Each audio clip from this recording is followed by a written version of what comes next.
So Dr. Seuss knows they're coming after us. There's chatter out on the internet. The internet mob is about to attack our publishing company. They are about to attack Dr. Seuss. So instead of waiting for the internet mob or the cancel culture mob to go after the entire brand, the entire publishing agency, they beat cancel culture to it. And they said, listen, let's try to figure out what books out of our entire collection are racist. What books show any kind or any indication of racism. And we need to now show the country and show the world that we're going to get ahead of this and we're going to cancel these books. That way we can get them off their back as quickly as possible before they destroy the entire brand altogether. So it was a very smart move. They beat cancel culture to it. They knew they were next because they heard chatter out on the cancel culture mob and the internet woke left gang were coming after them. So they thought, let's get ahead of this. Let's find out which 6 books are going to be considered racist, and let's beat them at their own game. Let's cancel these 6 books first before cancel culture cancels our entire collection. So that's what they've done. So what 6 books exactly were canceled? And to think that I saw it on Mulberry Street, If I Ran the Zoo, McElligot's Pool, On Beyond Zebra, Scrambled Egg Super, and The Cat's Quizzer. 6 books that I have never even heard of. But you better believe I'm going to go out and get those books now. And my son will read those books because I will teach him about history. I will teach him why authors wrote books like this back in the 1920s. Because if we're going to be able to talk about Martin Luther King, Black Lives Matter, Malcolm X, then you better well damn believe my household is going to talk about books like these. Because with cancel culture, and this is where I'm calling out the hypocrisy in cancel culture, this is where I'm calling out the black community in their quest to curb racism. They are telling us what parts of racism we're allowed to talk about and what we're not allowed to talk about. That's not how it works. We either shut up and stop talking about racism altogether and forget the whole thing ever happened. Don't talk about slavery. Don't talk about Black Lives Matter. Don't talk about Martin Luther King or Malcolm X. Don't talk about any of this racist or anti-Semitic concept, period. You shut the whole thing down, pull it out of schools, get rid of it, stop ramming it down our children's throats, or it's open game and we talk about whatever history we want to discuss with our children. It's open game to talk about all of it. You can't tell me what parts of racism you're happy talking about. You can't tell me that racism exists, and then when I want to talk about it, or I try to touch on an issue that makes you feel awkward, to then tell me I'm racist for talking about it. Because that's what's going on here. We're trying to indoctrinate, not we, the liberal left, are severely trying to indoctrinate our children in school, but they're doing it in a way that only allows them to view and read certain points while throwing away everything else that they don't agree with. And that's a big problem. We're not allowing our children to critically think about all aspects of racism.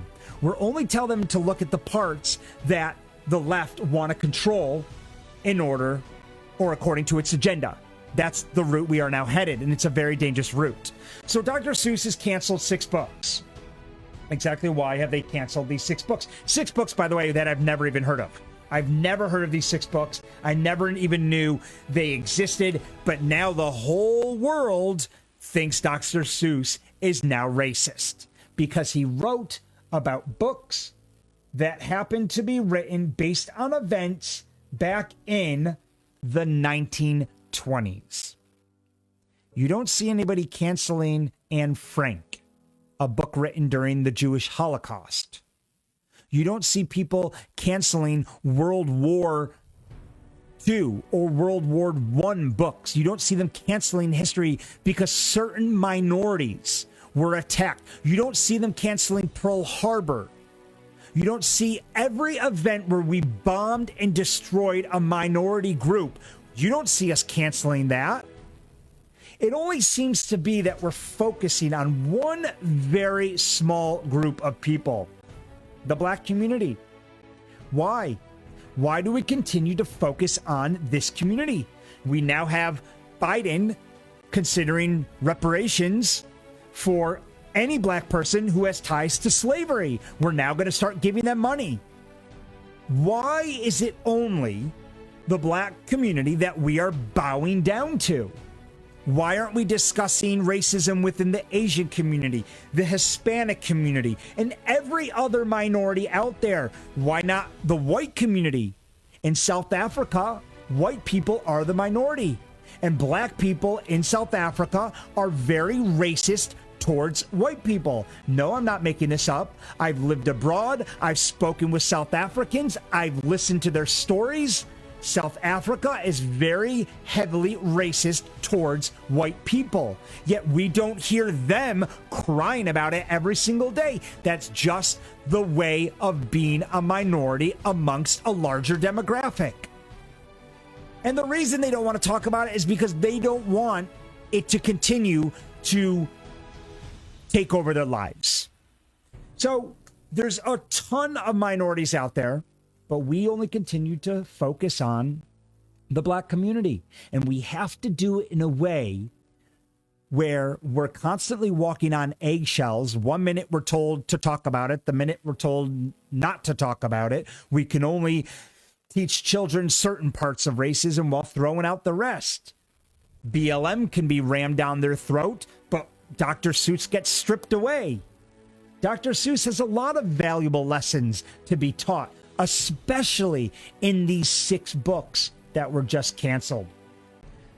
So the argument is that Dr. Seuss had a long history of publishing racist and anti-Semitic work, spanning back to the 1920s when he was a student at Dartmouth College. I don't think Dr. Seuss would agree with that situation.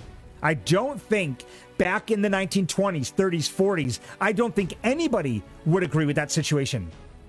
Dr. Seuss had a long history of publishing history. That's what he published. He wrote about what he saw. You can sugarcoat it all you want. You can try to downplay what happened all you want. The fact of the matter is, that is what occurred in the 1920s. Dr. Seuss simply decided to write about it. And he published these books, which were accepted for 100 years. Why all of a sudden? I mean, his books were written back in the 1920s. It's now 2020, 100 years later. Why didn't we find these books highly racist in the 80s and the 90s, in 2000? Why didn't we find these books highly racist in the 60s when Martin Luther King was marching and protesting and calling for equality amongst all?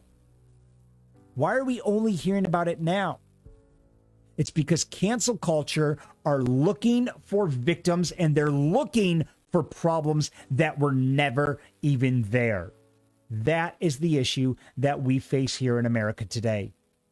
Cancel culture is out of control. Everywhere you look, another brand, another politician, another public figure, another social media account is getting canceled because America are such little liberal wussies that they can't even handle a little bit of truth or a little bit of banter. That's the issue we face here. And it's going to cause our children to grow up in a very unrealistic and misguided world, because as they grow up to be adults, they're finally going to learn the hard way that we have been lying to them. that because we hid information from them, because we didn't want to talk about the harsh realities of our past, they're going to be slapped in the face with reality, kicked to the curb because they're going to be too weak to face the truth. It's a very dangerous game we're playing with our youth, and we need to get a grip on it and put an end to it before it's too late.